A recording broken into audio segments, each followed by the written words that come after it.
ఈ ఎంసెట్ లేదా ఎఫ్సెట్లో మంచి ర్యాంక్ రాని విద్యార్థులకు బెస్ట్ ఆల్టర్నేటివ్ సిఎస్ఈఎంఏ కోర్సులు అడ్మిషన్లు జరుగుతున్నవి. ట్రోల్ చేశారు వాళ్ళని క్యూసీలో పెట్టారా? That's not trolling, that is that was constructive. Genuine criticism. Okay. వీళ్ళు ఇలా చేశారేంటి అలా చేశారేంటి అని జెన్యున్ క్రిటిసిజం. అంతే చూడు, ఓకే నువ్వు అంటున్నావు కదా బాగాలేదని, బాగుండే వరకు నువ్వు అలౌ చేయకు, వీళ్ళని సాగుగుట్టన్నా. రివ్యూ రేటర్లు కూడా అలాగే తీసుకెళ్తారేమో ఫ్యూచర్లో. రివ్యూ రైటర్లు ఏమవుతుందంటే I tell you about that. మీ టేస్ట్ వేరే, మీ టేస్ట్ వేరే, మీ టేస్ట్ వేరే.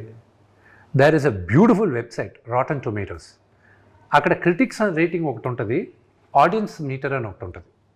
They are two different, they never, very rarely ఆ రెండు ఒకటి అవుతాయి. Okay, Mission Impossible audience loved it so much, but the critics didn't like it as much as the thing. You see it in a different angle, you see it in a different lens. But unfortunately మీరని చెప్పట్లేదు, కొన్నిసార్లు కొంతమందివి their perception changes according to their favorite actors also. అది కాదని చెప్పలేరు. So that weighs on the thing. So critics వరకు తీసుకొచ్చే cinema చూపించారు, కానీ సినిమా చూపించున్నాం. నేను చెప్తాను, నేను మోసగాలన్న సినిమా సగం మంది ఎవరెవరు వెబ్సైట్ ఓనర్స్ వాళ్ళందరికీ చూపించాను.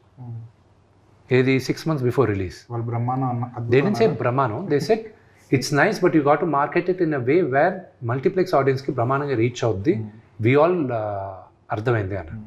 కానీ ఆ సినిమా ఆడదని నాకు ఎప్పుడు తెలిసింది, తిరుపతిలో ప్రమోట్ చేస్తున్నాను సినిమాని, రేపే సినిమా రిలీజ్.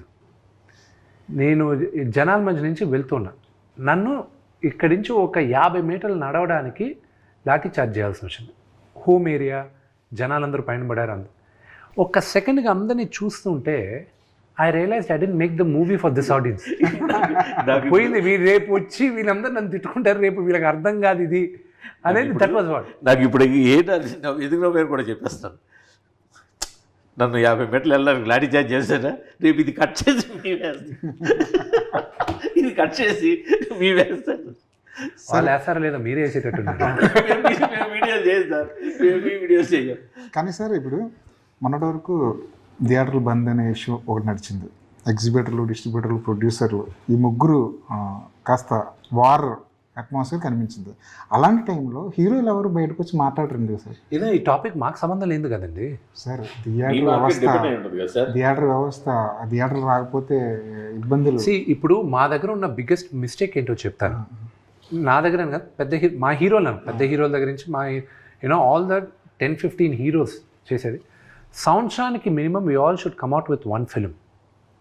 మినిమం 1 film వచ్చినప్పుడు రొటేషన్ ఉంటుంది థియేటర్స్లో. That is the biggest mistake what we heroes are doing. Okay, but again మమ్మల్ని డైరెక్ట్గా బ్లేమ్ చేయడానికి కుదరదు. సరే, నేను ఇస్తాను అక్షయ్ కుమార్ గారు లాగా ప్రతి ఒక్కరు ఓన్లీ 60 days ఇస్తాను, 70 days ఇస్తాను, మీరు లేకపోతే 100 days ఇస్తాను, మీరు చేసుకోండి, 365 రోజుల్లో 200 రోజులు 2 సినిమాలకి ఇచ్చేస్తాను నేను, మీరు చేసుకోండి. The directors have to come forward, the producers have to come forward.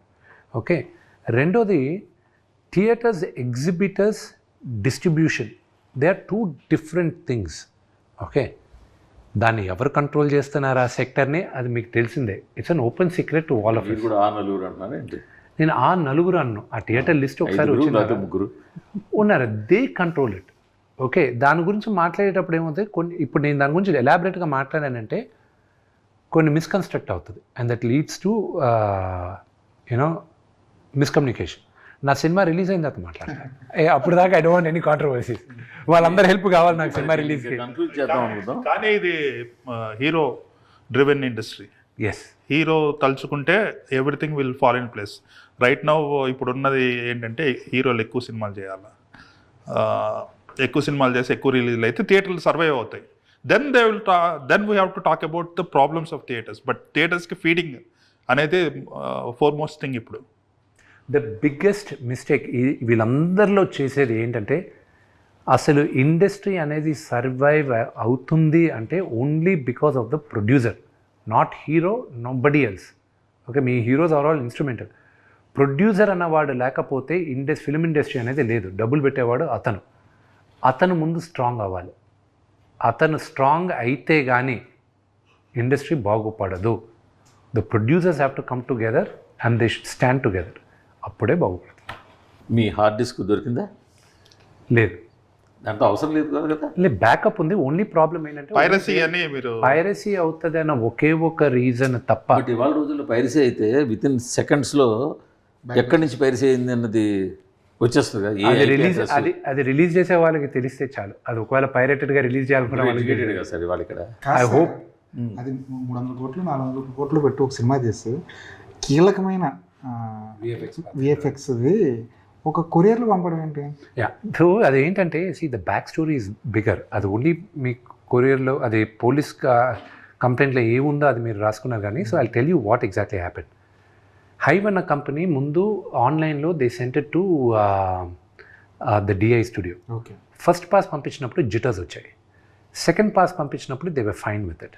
But ఒకవేళ మళ్ళీ ఏమైనా వీళ్ళు ఇండెప్త్గా చూసినప్పుడు ఏమైనా ప్రాబ్లమ్స్ వస్తాయని మమ్మల్ని అడగకుండా, ఎవరిని అడగకుండా ఒక హార్డ్ డ్రైవ్ ఆ కంపెనీ వాళ్ళు కాపీ చేసి పంపించారు బ్యాకప్ లాగా.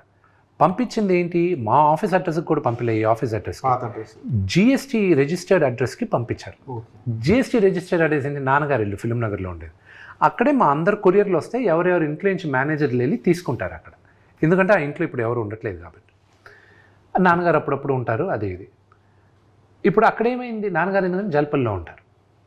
ఇప్పుడు ఇదేమైంది, ఇక్కడికి వచ్చేసరికి ఒక రఘువన్ అతను చూసి చరిత అని ఆవిడకి ఫోన్ చేసి ఇలాగ 24 ఫ్రెండ్స్ ఫ్యాక్టరీ పైన ఒక కొరియర్ వచ్చింది అని. అది ఇమీడియట్గా మాకు పంపించేసి, వాళ్ళు దేంట్లో బుక్ చేశారు, ఎలా పంపించారు, ఆవిడ దగ్గరికి వెళ్ళింది ఏంటి, అది ఎక్కడంటే మనోజ్ గారి ఇల్లు. అది వీళ్ళిద్దరూ అక్కడే పనిచేస్తారో అక్కడే ఉంటారు, ఐ డోంట్ నో, ఆ క్లారిటీ ఇంకా రాలా. సో మాకు తెలిసిన వెంటనే ముందు అడిగాం హార్డ్ డ్రైవ్ ఇచ్చి పంపించేసేయండి అని. లేదు అన్నారు. సరే పంపించలేదు, వెరీ గుడ్. పోలీసులకు చెప్పాను సార్, మీకు చెప్తే ఒక మాట ఇచ్చేస్తారేమో అమ్మా. ఎఫ్ఐఆర్ బుక్ చేయండి, మేము చేసుకుంటాం. ఎఫ్ఐఆర్ బుక్ అయిన 5వ రోజుకి మీడియాకి తెలిసింది, దానికి ముందు తెలియలా. సో దాని తర్వాత దెన్ ఇట్ వెంట్ ఆన్. వాళ్ళు ఇన్వెస్టిగేట్ చేశారు, police has the entire thing. అది అయితే ఇప్పుడు నేను ఈరోజు కానీ తప్పు చెప్పాను అనుకోండి, what ever I said is wrong, రేపు నేను చెప్పిన పేర్లు వాళ్ళు నన్ను సూ చేయొచ్చు, మనోజ్ గారు నన్ను సూ చేయొచ్చు, ఎనీబడి కెన్ డూ ఇట్. వాళ్ళ దగ్గరే ఉంది, but we know where it is. So పోలీసులకి చెప్పేసాం, I'm very very confident with the police thing, they will take care of it. కానీ అందులో ప్రభాస్ గారి సీన్లు ఉన్నాయంట కదా. అంటే that is password, any hard drive today going out password protected ఉంటుందండి. Okay okay. ఉన్నప్పుడు బట్ ఎనీథింగ్ మీ ఫోన్ కూడా బ్రేక్ చేయాలని 99% safe any phones. There is this point, there is 1% chance where you can break the any password. So ఆ ఫియర్తో we are afraid that వీళ్ళు ఆన్లైన్లో పెడతారన్న ఒకే ఇది. కానీ ఇంత నీచానికి కూడా దిగజారకుండా ఉంటే చాలు. It's unfortunate. సుమన్ టీవీలో మీ పర్సనల్ అండ్ బిజినెస్ ప్రమోషన్స్ కోసం కింది నెంబర్కి కాంటాక్ట్ చేయండి.